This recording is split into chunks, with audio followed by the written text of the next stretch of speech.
So we will start the day. Sorry, I'm speaking in English, but actually I'm going to speak in French. If you need some English translation, as Vasily said, you have some headphones which are just there. Nous allons donc commencer la...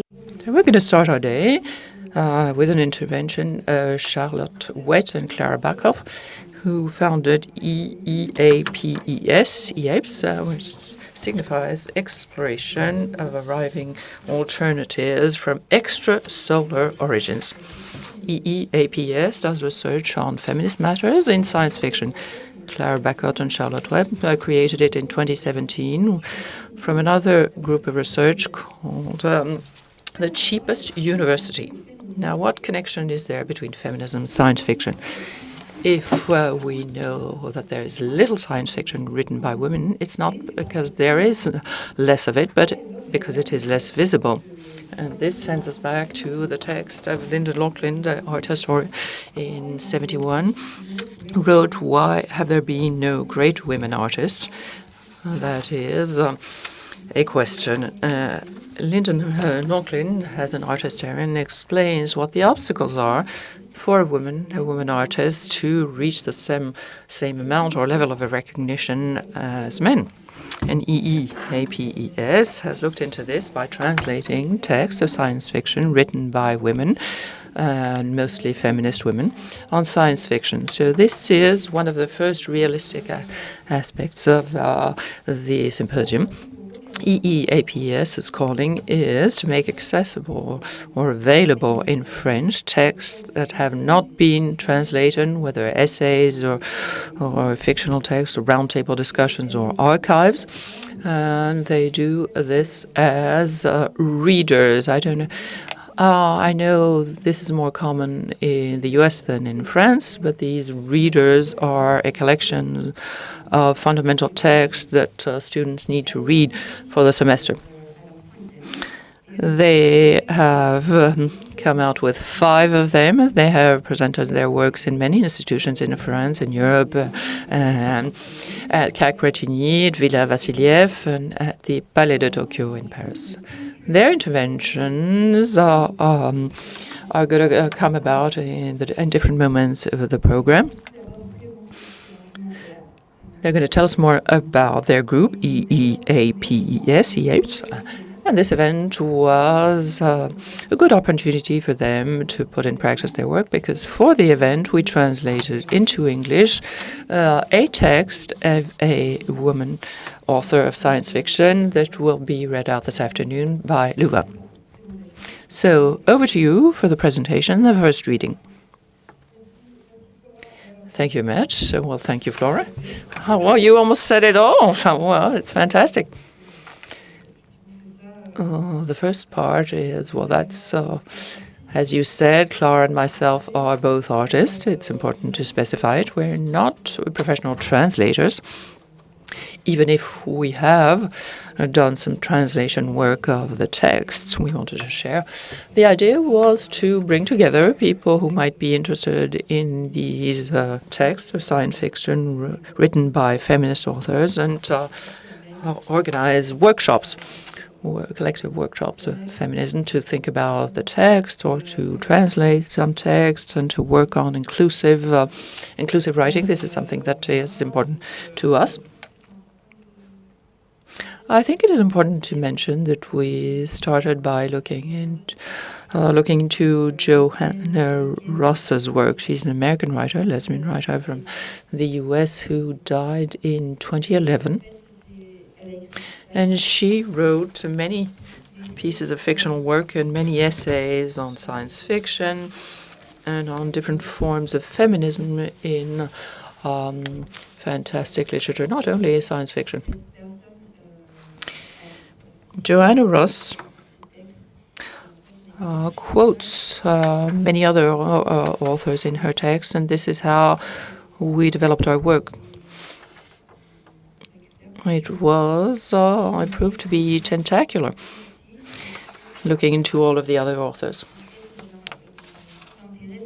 The whole interest is to make these texts available and compare them to more recent texts to look at how different generations of feminists understood things. So looking at texts from the 80s and texts from now, and the ideas they defend are sometimes very different from what we can see in contemporary feminist texts of the 21st century. Would you like to add something, Charlotte? Do you want to explain how we work? Sure, I will. What is interesting is that we used to read a lot of science fiction, and Clara writes science fiction. And from the beginning, we started by looking at books called fictions. Fiction is a series of books with the publishing house called Opta.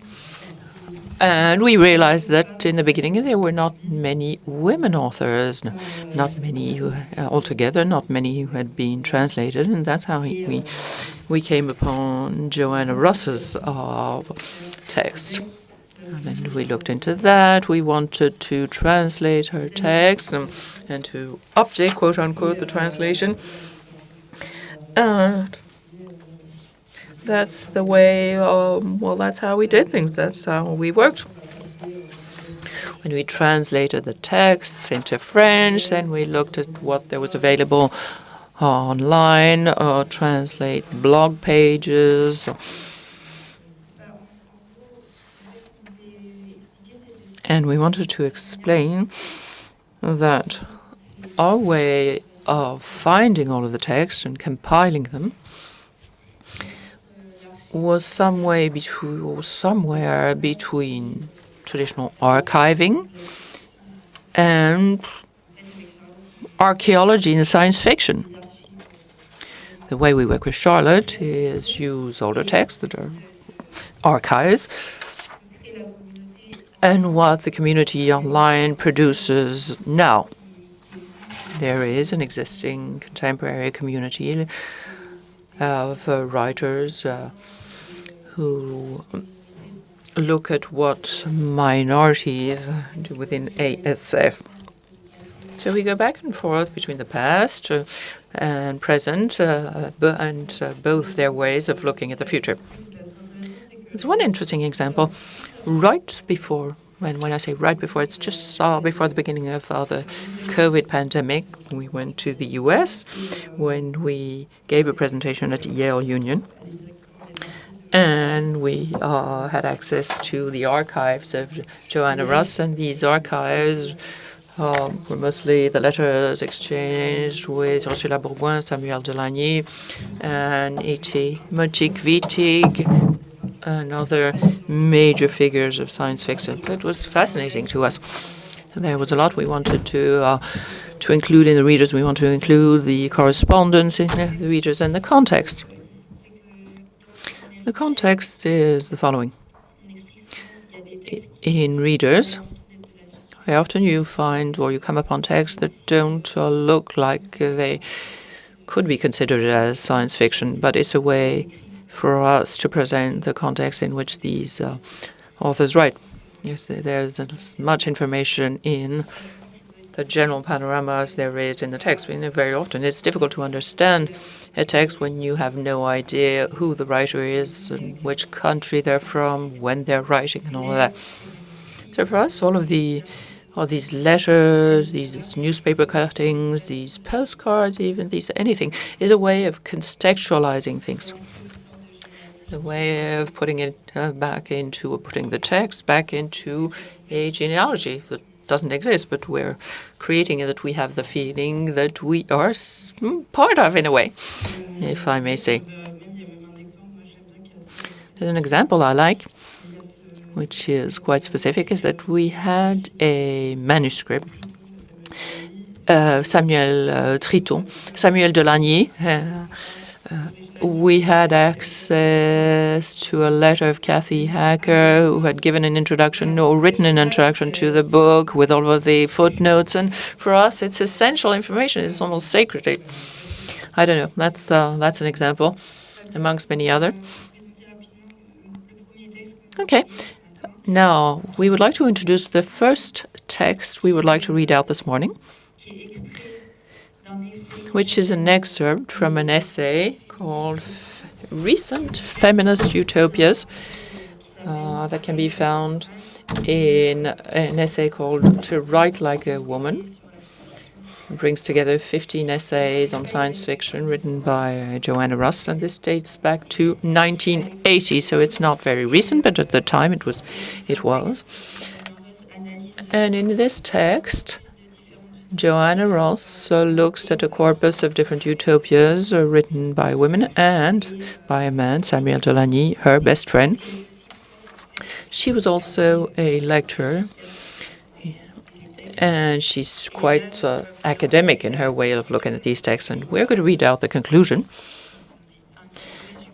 where she sums up, in which she sums up the different points that she analyzed in the essay. It was too long to read out, so we are going to read out the conclusion. And this is something we translated. We're going to read out the translation. And it's not necessarily the best translation, but it is ours. So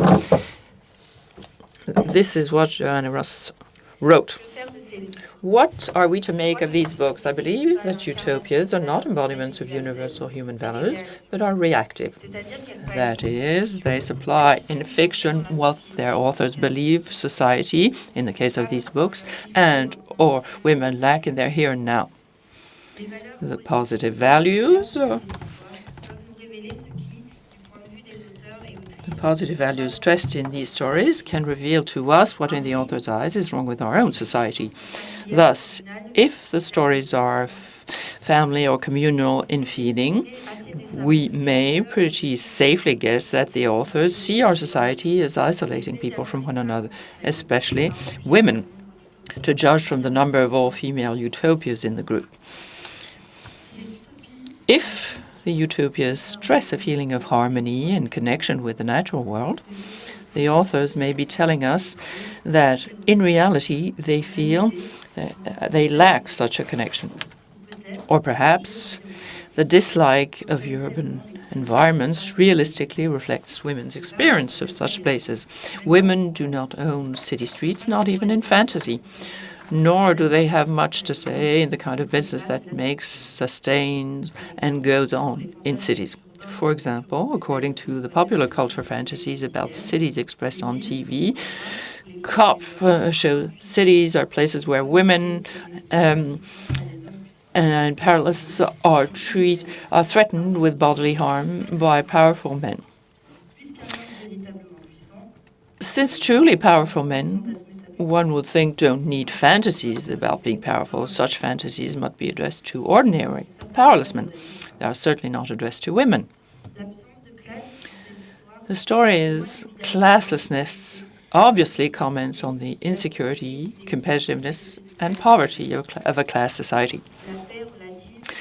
The relative peacefulness and lack of national war goes hand in hand with the acceptance of some violence, specifically that violence necessary for self-defense and the expression of anger, both of which are rare luxuries for women today.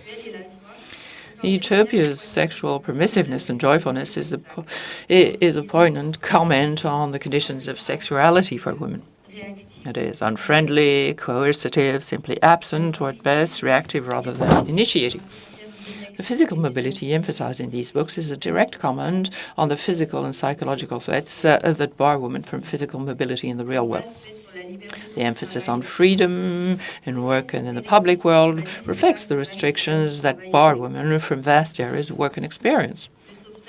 The rescue of the female child speaks to an adolescence that is still the rule rather than the exception for women, one made painful by the closing in of sexist restrictions, sexual objectification, or even outright persecution.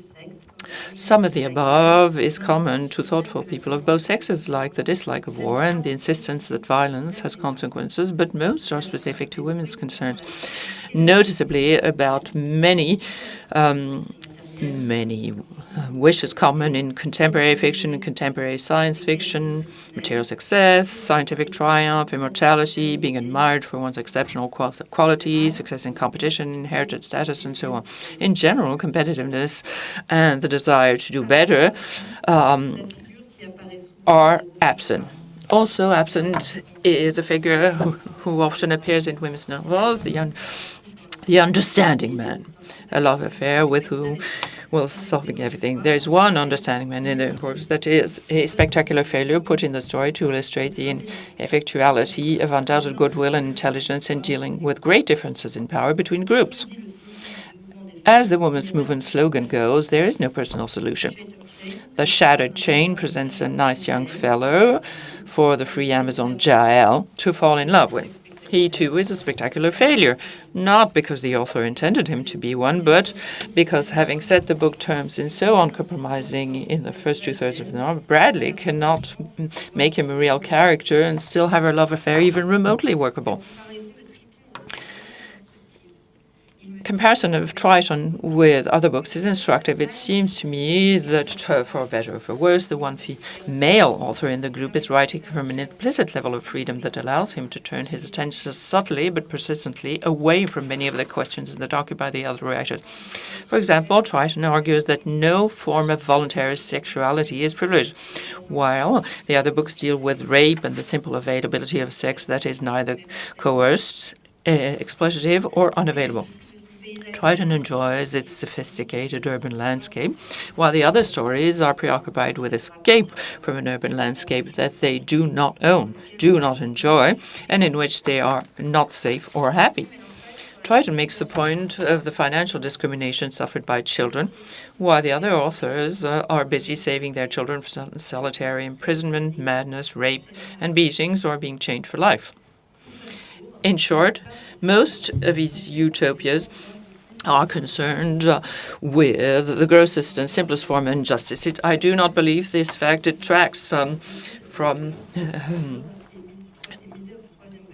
their value any more than it detracts from the value of saying the fear, misery from the Shadrach, and indecent family. We certainly have part of the growing movement of culture, at least available in some quantity, however small, to readers who need and can use it. I need not recommend The Dispossessed to anyone. It's already famous in the science fiction community, nor does Samuel Delany lack readers. But it might not be amiss to mention that Women on the Edge of Time is a splendid book in the tradition of 19th century utopias with all the wealth of realistic detail that tradition implies, and that women's studies classes might also tap the raw power of Your Faces, Oh My Sisters, to mention only two of the books discussed here. Here is Alice Sheldon's mad young woman, unable to stand our world, and so by sheer imagination trying to inhabit another, the woman who will be killed because she thinks she's free. Chorus see so much. Someday shall come back here and have a good swim in the lake, loaf and ramble around the old city. So much to see, no danger except from falling walls. She's expert at watching for that. Some sisters say there are dog packs here. She doesn't believe it. And even if they are, they wouldn't be dangerous. Animals aren't dangerous if you know what to do. No dangers left at all in the whole free wide world.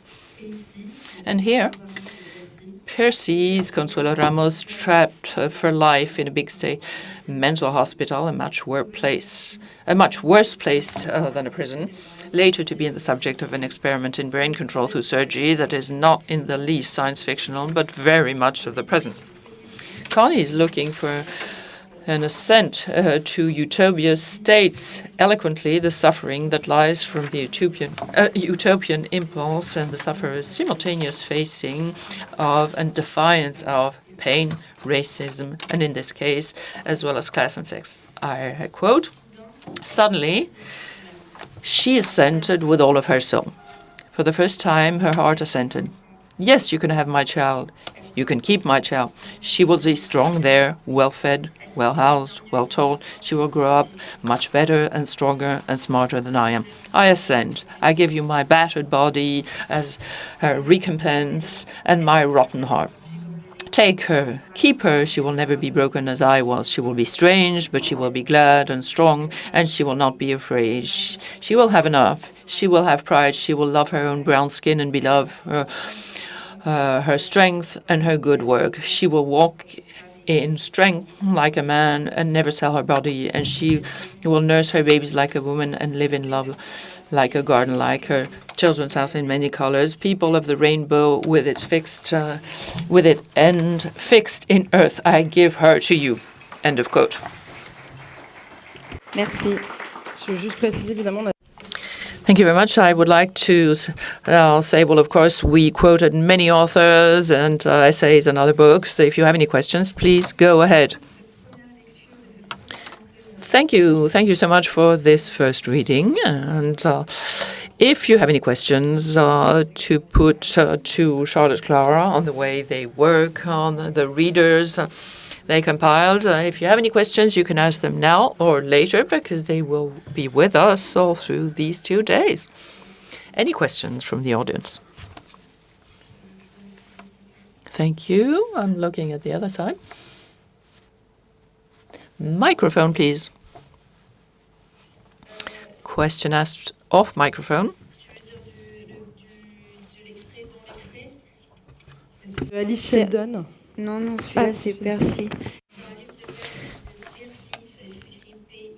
Percy is the author, Piercy. And the figure in the book is Consuelo Ramos. Elles sont en train de noter très précisément. Merci. Thank you.